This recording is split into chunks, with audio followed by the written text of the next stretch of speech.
For the African states, is it possible that they can remain neutral? I think, as with any country or region, African states will prioritize their own national interests first. African states are not interested in the US-China rivalry, and they don't want to pick sides. They have an advantage, actually, in staying in the middle and balancing between powers, just as they did historically during the Cold War. For the past 2 decades, China has been the one that has provided the financing, the technologies, the infrastructure investment to deliver on African developmental ambitions. And the US has been a little, let's say, behind on this front. But I don't think this means that African states are going to fall unilaterally behind what China is doing. But what we see in spaces like the UN is that in the question of Ukraine, for example, African states have chosen to remain neutral and out of the fight. They don't want to pick a side. African states have, for a long time, practiced pragmatism in terms of their foreign policy platforms and foreign policy strategies towards not just the US and China, but we know from history, for example, even in other instances of more bipolar world order between the US and the USSR and between the US and other partners as well. And so for Africans and lots of African leaders will say they've always been engaging partners and in a very multi-polar kind of world and strategy. So it's not something new that we see now, but they have been engaging both China and the US. Now the question of neutrality is a tricky question. So what does neutral mean and who is neutral for? And so to this extent, I think African leaders would say that they strive to engage China and Africa to gain the best interest for their own populations. And so I think from that sense, neutrality, if defined along domestic interests for Africans, I think the answer is yes. But if it's neutrality for China or neutrality for the US, I think that gets to be a little bit something that African leaders have tried to stay away from. So we see African presidents time and time again repeat, we don't want to be stuck in the middle of a US-China tension or trade war or any sort of conflict, because it is understood that it does not serve the best interests of Africans and African peoples when Africans are put in this place where they have to choose between the US and some other partner. So the US-China rivalry is a good thing for most of the African states then? Historically, in the Cold War, when you had a bipolar world, this created a bit more competition, actually, and that competition was good for recipients in Africa and elsewhere.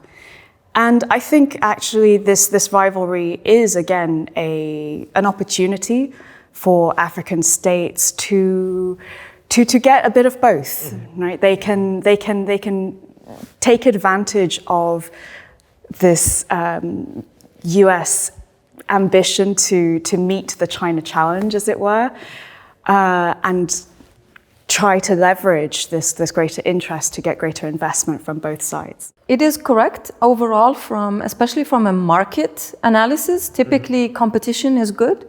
Some sort of competition makes both partners try to give the best deals. And so we have seen in some instances African states leverage, let's say China, and deals with China to get something better from the US, or leverage the other way around as well.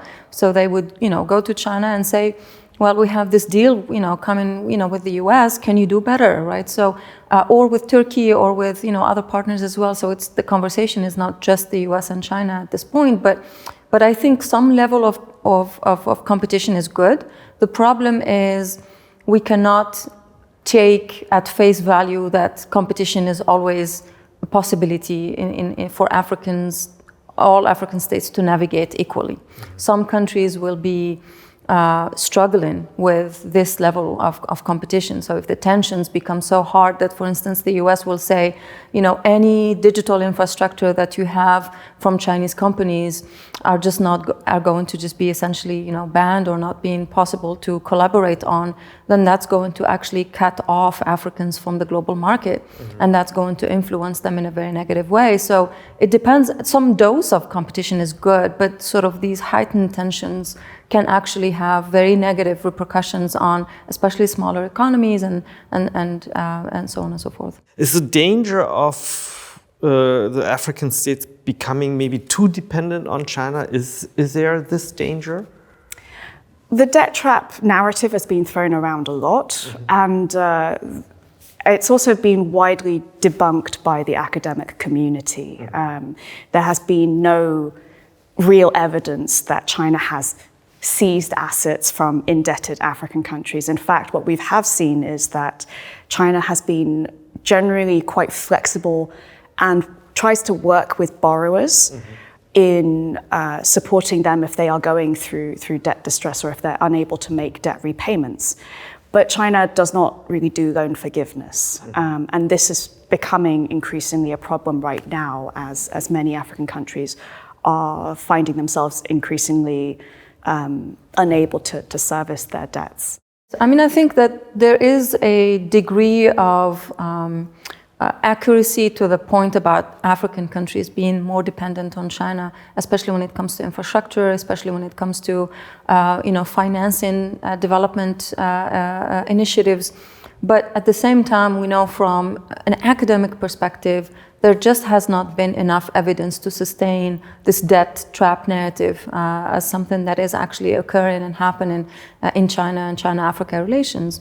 And that is because we have not actually seen any case that shows that there has been seizure of, let's say, a national asset or critical infrastructure by China in this scenario that in the event that an African country is not able to pay back its debt to China, then it's going to kind of have to give up some of its critical infrastructure to Chinese companies. We have not seen any evidence of that actually happening, despite the rumors that this will be a potential scenario for Zambia, for Uganda, for Kenya as well. So from an academic perspective, we do not have evidence to sustain this debt trap narrative, but it is true that more and more of China's, I think there was a Wall Street Journal article that said that now 60% of China's development finance is in countries that are in financial distress. This is as of 2020. As in comparison, in 2010, for example, only less than 10% of China's infrastructure financing was done in countries that were in financial distress. So in a way, this is the bank's problem, right? So it is the bank's problem when you owe that much money. In a way, it does not make a lot of sense to kind of think about it as a strategy for Beijing to kind of put African countries in these debt issues. But also academics and experts have looked into specifically countries in Africa, for instance, Zambia, Djibouti, and other countries, to look at what is the percentage of China's debt, especially bilateral debt. And oftentimes what we see is China's percentage of bilateral debt tends to be rather small compared to the Paris Club, for instance, the percentage of other creditors in terms of this debt. And that's where we are getting to this kind of really almost kind of a stalemate standoff between China and more or less traditional kind of multilateral development banks in terms of who should essentially pay for or eat kind of the loss in terms of countries not able to pay off their debt. Because China says, I don't have responsibility for this because I'm not the majority kind of bilateral creditor in this case, and so so that's where we are right now in terms of how this debt trap narrative has evolved and kind of taken on a life of its own in some ways. So the people in Africa, they pretty much welcome the engagement of the Chinese. Yes, that is correct. When we look at Afrobarometer surveys, the rounds that were most recently conducted, the 2020-2021 rounds, they suggest that African perceptions of China are rather positive. Africans still see China's influence, especially economic influence in their countries, to be positive. Now, there is also in the same Afrobarometer surveys suggestions to point that in some countries in Africa, China's perception has increased over the last few years, and in other countries, China's perceptions of China have decreased, basically diminished in terms of how positive China is perceived in some African countries. So there's variety across the different countries, but by and large, the overall image is that Africans view China as a positive economic influence in their countries. It's very mixed, and it's changed over time as well. I think there is definitely a gap between the state and society. At the elite level, China has served as a really supportive development partner. They have came in with financing. They've supported infrastructure investments. They've built railways, ports, roads. But on the societal level, there's still a lot of problems with how a lot of these projects are implemented. And at the societal level, the way in which Chinese contractors, for example, interact with local populations has led to a lot of valid criticism. But at the same time, I think these infrastructure projects do deliver great public benefits. In, for example, the construction of new roads, this has really helped internal mobility and trade, and there are definitely, positive developmental outcomes that come from the infrastructure investments that Chinese financing has brought. How successful is the Chinese anti-imperialist, anti-Western narrative in African societies? I think quite successful. China obviously has a long historical legacy of supporting anti-imperial, anti-colonial struggle in Africa. Not necessarily as big as the former Soviet Union. A lot of African countries who were working with the Soviet Union more specifically than China, because China had limited resources at that stage.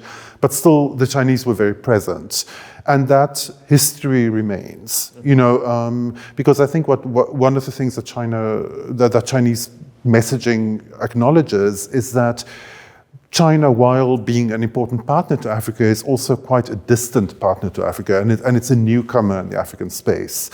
So in a lot of ways, this kind of anti-imperial, anti-colonial narrative makes China more familiar to African audiences. It positions China in an African story, and it positions China particularly as a supporter of African agency and African freedom.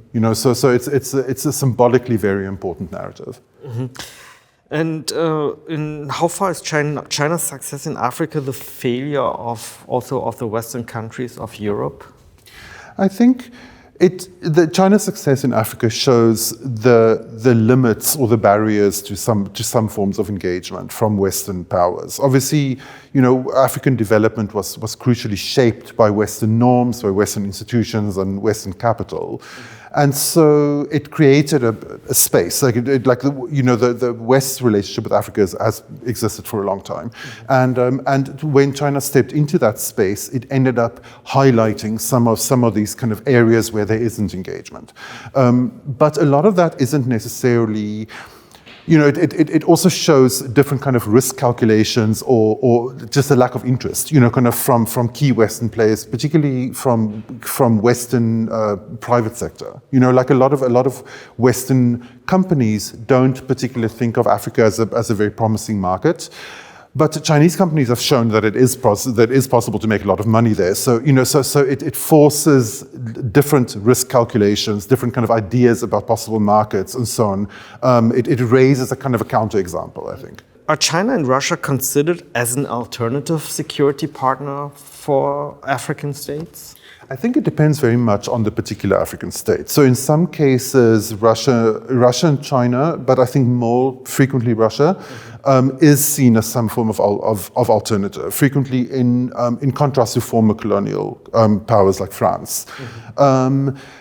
China, I think, plays a more complex security role, and I think in a lot of ways China's security role is more constrained, because China has a strong convention of non-intervention in other countries, and because the different Chinese entities are quite risk-averse. So you don't have a situation where there's this semi-governmental force like the Wagner Group, kind of as we've seen in the Russia case, having, quite a free rein to kind of do business in African countries.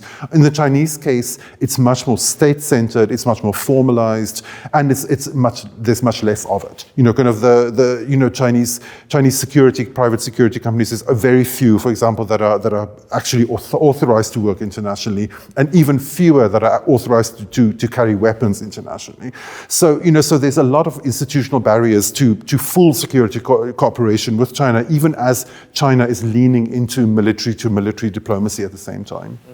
Can we expect China to deviate from its traditional policy of this non-interference and take on a greater diplomatic role in African conflicts in the future? I think it already is. There's been attempts from China to offer mediation in some African conflicts, and of course China has worked very closely with the UN, in peacekeeping. However, I think there's also both a lack of experience on the Chinese side, which holds them back. There's also some domestic resistance to that idea. So, for example, when Chinese peacekeepers were killed under a UN operation in South Sudan, there were very, very angry reactions within China about that. And I think there's also just an awareness of risk. So even though China is interested in leaning into new forms of diplomacy, as we're seeing increasingly in the Middle East, there's also in the African case, their kind of mediation hasn't necessarily been that successful in many cases. For example, in the Horn of Africa, despite having organized a big peace conference there wasn't many particular kind of concrete outcomes. So in some cases, this kind of lack of experience kind of holds back the effectiveness of this mediation.